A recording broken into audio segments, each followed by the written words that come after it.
আসসালামু আলাইকুম ভিউয়ার্স, কেমন আছেন সবাই? আশা করছি ভালো আছেন, সুস্থ আছেন। আমি Europe Bangla education and consultant private limited থেকে এডুকেশন কাউন্সিলর লিনা বলছি। আজকের ভিডিওতে কথা বলবো study in Croatia. So basically international স্টুডেন্টরা বা ইন্টারন্যাশনালি যে কান্ট্রিগুলোতে অ্যাপ্লাই করতে চান বা অনেক সময় এরকম থাকে যে আমার কম টিউশন ফিসে কোন কান্ট্রিতে বা কোন ইউনিভার্সিটিতে অ্যাপ্লাই করলে আমার জন্য বেটার হয়, বা আমি কম টিউশন ফিস দিয়ে কিন্তু ইন্টারন্যাশনাল একটা সার্টিফিকেট পেতে পারি। তো সেক্ষেত্রে আপনার জন্য ফার্স্ট চয়েস হতে পারে ক্রোয়েশিয়া। যদিও ক্রোয়েশিয়া ইউরোপের কান্ট্রি, বাট সেনজেনভুক্ত এখনও হয়নি, এটা অন রিকোয়েস্টে আছে। আর ক্রোয়েশিয়া কিন্তু কান্ট্রিটা লাইক আপনার ইকোনমিক দিক থেকেও উন্নয়নশীল কান্ট্রি। অ্যান্ড ক্রোয়েশিয়ার capital and largest city Zagreb. ক্রোয়েশিয়ার কারেন্সি হচ্ছে Croatian kuna and language Croatian. আর ক্রোয়েশিয়ার যে বর্ডার কান্ট্রিগুলো সেটা হচ্ছে Hungary, Serbia, Slovenia, Bosnia.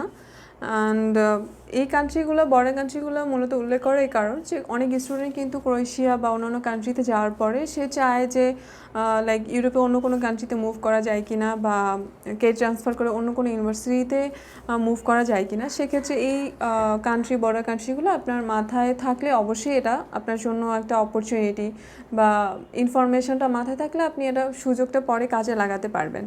So আরেকটা বিষয় যে ক্রোয়েশিয়া ফেমাস হওয়ার কারণ, মানে ক্রোয়েশিয়াতে কিন্তু আসলে সামার ভ্যাকেশনের জন্য ফেমাস। সো যেসব স্টুডেন্টরা ন্যাচারাল লাভার বা ট্যুরিস্ট বা ট্যুর দিতে পছন্দ করেন, তারা কিন্তু ক্রোয়েশিয়া ইজিলি চুজ করতে পারেন আপনার স্টাডির জন্য। এখন আসি ক্রোয়েশিয়ার এডুকেশন সিস্টেম। ক্রোয়েশিয়াতে কিন্তু আপনি ব্যাচেলার, মাস্টার্স আর পিএইচডির জন্য অ্যাপ্লাই করতে পারেন। ব্যাচেলার ক্ষেত্রে আপনার 3 to 4 ইয়ার্স টাইম ডিউরেশন থাকে, বাট মাস্টার্সের ক্ষেত্রে 1 to 2 ইয়ার্স। বাট সেক্ষেত্রে যদি আপনি সায়েন্সের কোনো সাবজেক্ট হয়, লাইক কম্পিউটার সায়েন্স বা মেডিকেল সায়েন্স কোনো সাবজেক্ট থাকে, সেক্ষেত্রে কিন্তু আপনার টাইম ডিউরেশনটা বেড়ে যাচ্ছে, বা এটা ডিপেন্ড করছে ইউনিভার্সিটির উপরও যে আপনার ব্যাচেলারের স্টাডি ডিউরেশন কতটুকু হতে পারে। তো ডিউরেশন যদি বেড়ে যায় সেক্ষেত্রে আপনার কিন্তু 4 to 5 ইয়ার্স বা 6 ইয়ার্স পর্যন্ত যেতে পারে। সো যারা মানে মূলত মনে করছেন যে আপনি কী কী সাবজেক্টে অ্যাপ্লাই করতে পারবেন বা কী কী সাবজেক্ট রয়েছে, সেক্ষেত্রে বলবো আপনার ম্যাথমেটিক্স আছে, বিজনেস অ্যাডমিনিস্ট্রেশন রিলেটেড সাবজেক্ট আছে, সায়েন্স রিলেটেড সাবজেক্ট আছে, ইকোনমিক্স আছে, কম্পিউটার সায়েন্স আছে। দেন হচ্ছে আপনার আরও রিলেটেড কিছু সাবজেক্ট আছে যেখানে আপনি ইজিলি অ্যাপ্লাই করতে পারছেন। আরেকটা বিষয় যে ইউরোপের ওভারঅল সব কান্ট্রিতে কিন্তু স্টুডেন্টকে স্টাডির পাশাপাশি জব করার একটা অপরচুনিটি দেওয়া হয়। সেটা হচ্ছে আপনার উইকলি 20 আওয়ার জব করার অপরচুনিটি পাচ্ছেন আপনি ক্রোয়েশিয়াতে। অ্যান্ড স্টুডেন্ট ভিসাতে গেলে কিন্তু আপনি টেম্পোরারি রেসিডেন্সি, স্টুডেন্ট যে রেসিডেন্সি সেটা তো পাচ্ছেনই। আর যারা অ্যাপ্লাই করতে চান তাদের কিন্তু মানে মূলত সব স্টুডেন্টেরই কিন্তু এই কোয়েসটা থাকে যে আমার আইএলটিএস লাগবে কিনা। হ্যাঁ, তো সেক্ষেত্রে বলবো যে আপনার ক্রোয়েশিয়াতে কিন্তু উইদাউট আইএলটিএসে অ্যাপ্লাই করা যায় যদি আপনার মিডিয়াম অফ ইনস্ট্রাকশন ইংলিশ থাকে। বাট সেটা যদি না থাকে, আপনার মিনিমাম একটা স্কোর, আইএলটিএসের মিনিমাম একটা স্কোর থাকলে কিন্তু আপনি অ্যাপ্লাই করতে পারবেন। লাইক 4.5 হলেও আপনি অ্যাপ্লাই করতে পারেন। যেসব স্টুডেন্ট মনে করে যে আমার স্কোর খুবই লো, আমি কোনো কান্ট্রিতে অ্যাপ্লাই করতে পারবো না, আপনি কিন্তু সেক্ষেত্রে ক্রোয়েশিয়া চুজ করতে পারেন। 4.5 থাকলে অ্যাপ্লাই করতে পারছেন, বাট আপনার যদি স্কোরটা আরও বেটার হয়, ডেফিনেটলি সেটা আপনার জন্য একটা গ্রেট অপরচুনিটি যে আপনার স্কোরটা আর একটু বেটার আছে, লাইক 5 আর 5.5 হলে আপনি অ্যাপ্লাই করতে পারবেন। ক্রোয়েশিয়াতে মূলত 3টা সেশন হয় বেশিরভাগ ইউনিভার্সিটিতে, বাট কিছু কিছু ইউনিভার্সিটিতে আপনার 2টা সেশনও রয়েছে। যেমন নেক্সট সেশনটা এখন আছে এপ্রিলে। যারা এপ্রিলের সেশনের জন্য অ্যাপ্লাই করতে চান তাদের প্রসেসিং স্টার্ট কিন্তু এখন থেকেই স্টার্ট আছে, বা প্রসেসিংটা এখন থেকে চলছে। সো যারা অ্যাপ্লাই করতে চান তাদের এই ইনফরমেশনটা মাথায় রাখতে হবে যে আপনার অ্যাপ্লাই করলে আপনার ডকুমেন্টসগুলো এখনই রেডি করতে হচ্ছে। এখন আসি যে কী কী ইউনিভার্সিটিতে আপনি অ্যাপ্লাই করার অপরচুনিটি পাচ্ছেন বা কী কী ইউনিভার্সিটি রয়েছে। এখানে পাবলিক, প্রাইভেট বোথ ইউনিভার্সিটি আছে। সো আমি কিছু ইউনিভার্সিটির নাম নিচ্ছি, like University of Zagreb, University of Zadar, University of North and Algebra University College, University of Rijeka. এখন আসি যে টিউশন ফিস, এটা কিন্তু সবারই কমন একটা কোয়েরিজ থাকে যে আমি কম টিউশন ফিসে কোন কান্ট্রিতে যেতে পারবো। আপনি আগেই বলেছি যে ক্রোয়েশিয়া আপনি চুজ করতে পারেন, আপনার কম টিউশন ফিসে আপনি যেতে পারবেন এখানে। তো টিউশন ফিসের রেঞ্জটা কিন্তু আপনার পার ইয়ারে 1000 ইউরো থেকে স্টার্ট হয়। এটা ইউনিভার্সিটি ওয়াইজ ভ্যারি করছে বা সাবজেক্ট ওয়াইজ ভ্যারি করছে। আপনার 2000 ইউরো বা যদি হাইয়েস্ট হয় সেক্ষেত্রে আপনার 3500 ইউরো বা অলমোস্ট 4000 ইউরো হতে পারে। বাট এত 4000 ইউরো পর্যন্ত আপনার কস্টটা পড়বে না। আপনি নর্মালি 2000 ইউরোতে পার ইয়ারে আপনি কমপ্লিট করতে পারছেন। আর হচ্ছে আপনার লিভিং কস্ট বা অ্যাকোমোডেশন কস্ট, যেটা ক্রোয়েশিয়াতে কিন্তু অ্যাকোমোডেশন বা লিভিং কস্ট, ফুড কস্ট এগুলো কিন্তু আপনার খুবই ফ্লেক্সিবল ইন্টারন্যাশনাল স্টুডেন্টদের জন্য। কারণ ইন্টারন্যাশনাল স্টুডেন্ট ওখানে যাওয়ার পর একটা সেমিস্টারের ফি দিয়ে যখন সে ফ্লাই করবে, আফটার দ্যাট কিন্তু সে ফ্যামিলি থেকে কোনো টিউশন ফিস নিতে চাইবে না।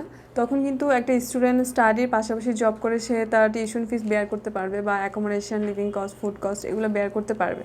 সো বোঝাই যাচ্ছে যে ক্রোয়েশিয়াতে কিন্তু tuition fees plus living cost বা আদার্স যে কস্টগুলো, ট্রান্সপোর্টেশন কস্ট, এগুলো খুবই ফ্লেক্সিবল। এখন আসি ক্রোয়েশিয়ার ভিসার রেশিও। সো অন্যান্য কান্ট্রির ক্ষেত্রে কিন্তু আমরা 80% বা 90% বা 95% পর্যন্ত বলে থাকি, বাট ক্রোয়েশিয়ার ক্ষেত্রে কিন্তু আপনার 99% এখন ভিসার রেশিওটা আছে। লাইক আপনার ভিসার সাকসেস রেশিও অনেক হাই। আর ভিসার আপনার যদি ডকুমেন্টস সব প্রপারলি ঠিক থাকে, আপনি প্রপারলি অ্যাম্বাসি ফেস করে আপনি ইন্টারভিউ দিতে পারেন, সেক্ষেত্রে আপনার ভিসার সাকসেস রেশিও অনেক হাই।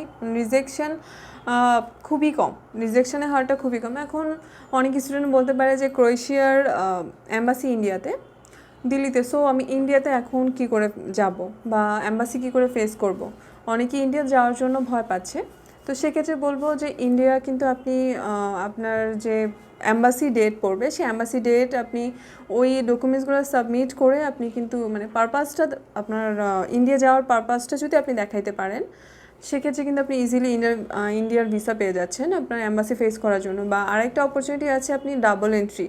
তো বুঝতে পারছেন যে আপনি কিন্তু ইন্ডিয়া যাওয়ার যে প্রবলেমটা সেটাও সলভ হয়ে যাচ্ছে। আরেকটা বিষয় যে ইন্ডিয়াতে যখন আপনি অ্যাম্বাসি ফেস করা জন্য যাবেন, আপনার এয়ার ফিসটা কিন্তু আগের চেয়ে তুলনামূলকভাবে অনেকটা কমেছে। অ্যান্ড আপনি কিন্তু যদি আপনি যাওয়া মানে আসার দুইটা টিকিটই একসাথে কেটে নেন, সেক্ষেত্রে কিন্তু আপনার এয়ার ফিসটা আরও মানে এয়ার কস্ট যেটা সেটা আরও কমে যাচ্ছে।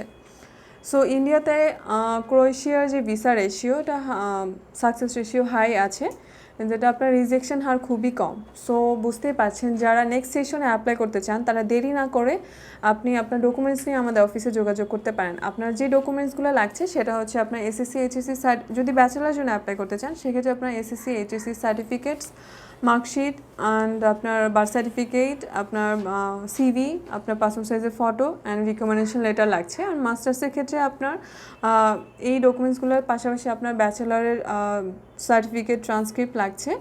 আর যদি আইএলটিএস স্কোর থাকে সেক্ষেত্রে আইএলটিএসের সার্টিফিকেটটা লাগছে অ্যান্ড রিকমেন্ডেশন লাগছে, রিকমেন্ডেশন 2টা লেটার লাগছে। আর যদি আপনার আইএলটিএস স্কোর না থাকে সেক্ষেত্রে আপনার ব্যাচেলারের যদি মিডিয়াম অফ ইনস্ট্রাকশন থাকে সেটা থাকলে আপনি অ্যাপ্লাই করতে পারছেন।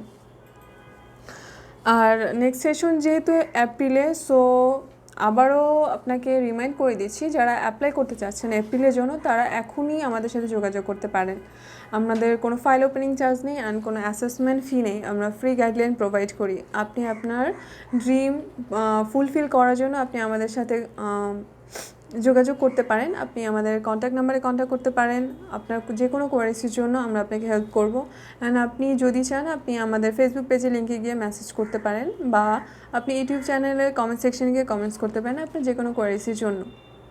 আর আমাদের ইউটিউব চ্যানেলটি সাবস্ক্রাইব করতে ভুলবেন না। আমাদের সাথে থাকার জন্য ধন্যবাদ। আল্লাহ হাফেজ, আসসালামু আলাইকুম।